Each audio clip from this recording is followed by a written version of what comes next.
Rule 1 is stand up straight with your shoulders back. And rule 2 is treat yourself like you're someone responsible for helping. And number 3, which is very tightly associated with number 2, they're sort of variations on a theme, is make friends with those people who want the best for you. By the way, these last 2 rules aren't injunctions designed to make your life easier.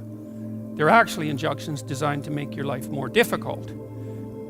Kierkegaard said at one point that his role in life, given that everything was proceeding to become easier and easier in all possible ways, that there would come a time when people would cry out for difficulty. And so that's partly how he envisioned his role in the world, interestingly enough, as a universal benefactor of mankind who would strive to do nothing other than to make life more difficult for everyone.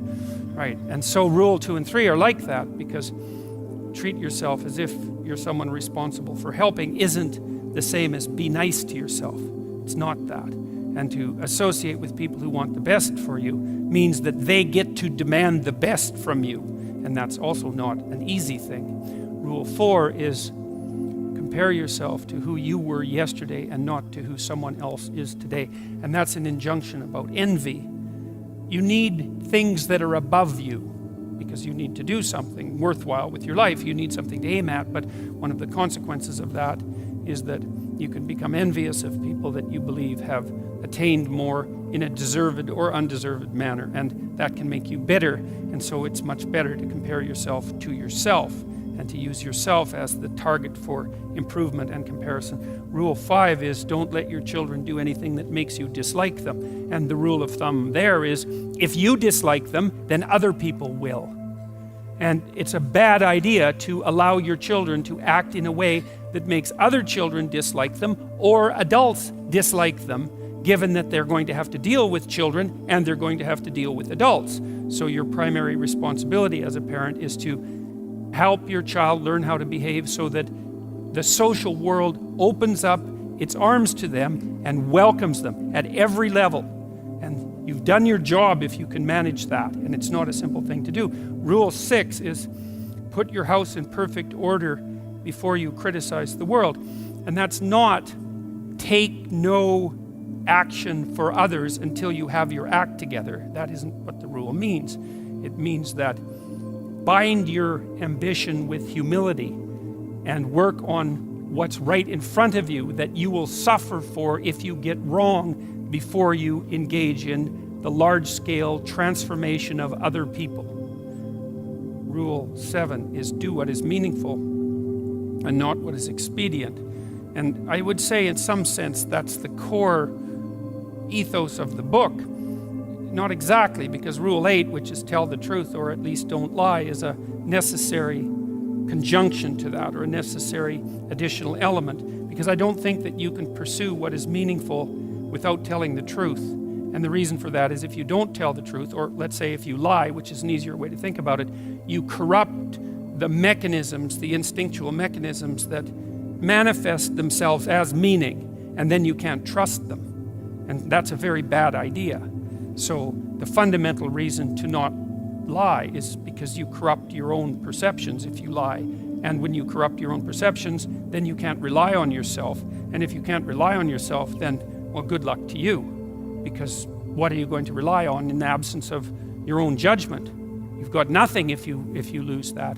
Rule 8 is, as I said, tell the truth or at least don't lie. Rule 9, assume that the person that you're listening to knows something you don't. And that's not so much a mark of respect for the person, although it is that. It's a mark of recognition of your own unbearable ignorance. One of the things you have to do in life, you have to decide what's more important, what you know or what you don't know. First of all, there's a lot of what you don't know.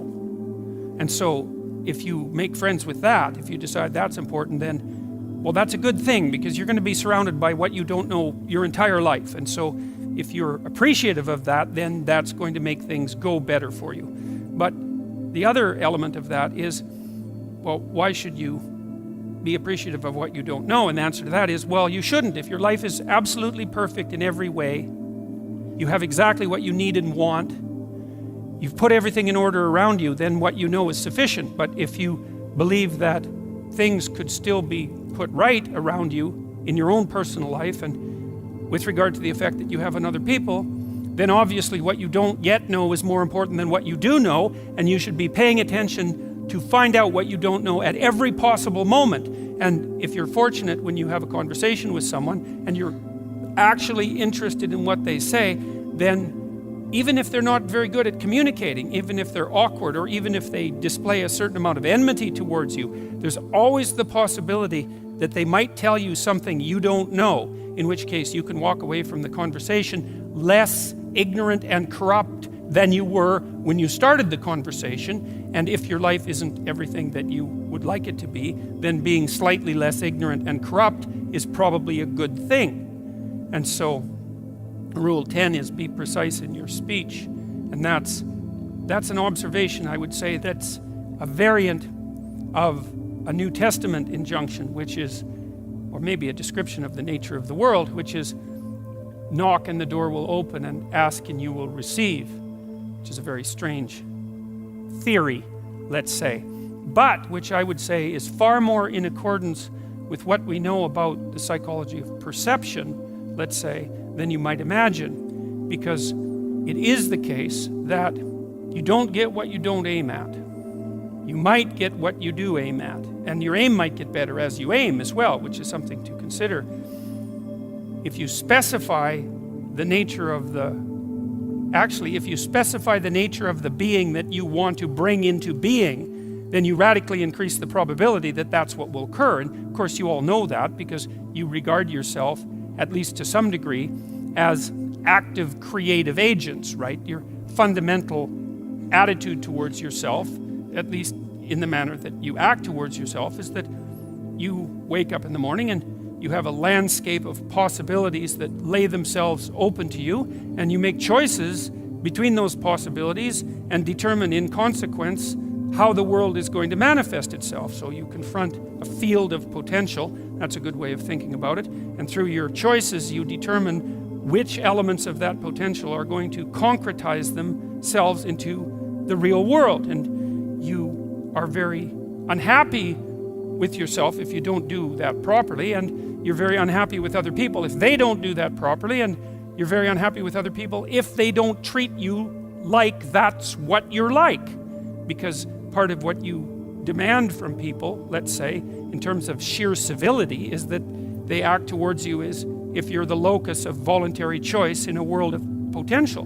And you upbraid each other for that as well. If you have children and parents, your parents will say to you, if you're fortunate, you're not living up to your potential, which is actually a compliment in a sense, even though it's also a judgment. And the compliment is, I know perfectly well that you could be more than you are. And you'll hang your head if you have any sense, and you'll think like you think in relationship to your own conscience, that yes, I have a lot of potential that I'm not fully realizing, and that actually constitutes a transgression against the good. And I don't think I've ever met anyone who doesn't believe that. If you have a reasonable conversation with them, it just seems self-evident. I mean, maybe now and then you meet someone who's narcissistically self-satisfied, but then they're narcissistic, and that's not good. That as a medium to long-term strategy, that's a catastrophe. That ends in disaster.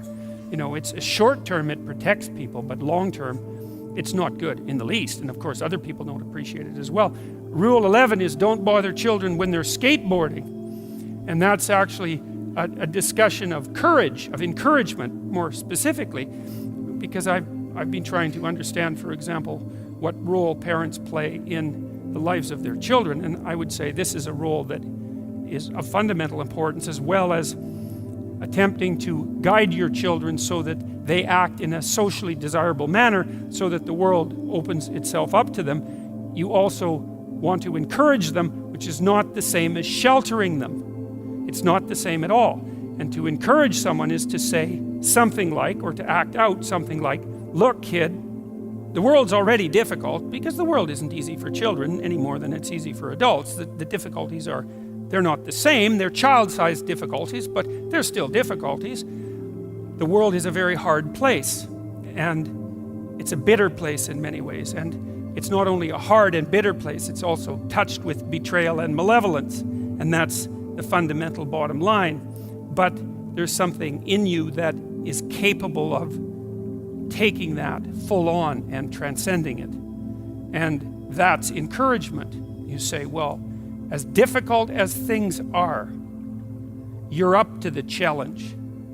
And to interfere with children when they're skateboarding, for example, when they're doing, let's say, inadvisably dangerous things, which kids of course do if they're skateboarding, to interfere with that is to interfere with the child's willingness to voluntarily expose themselves to the risks that they need to expose themselves to in order to develop the sort of competence that allows them to thrive in a world they cannot be sheltered from.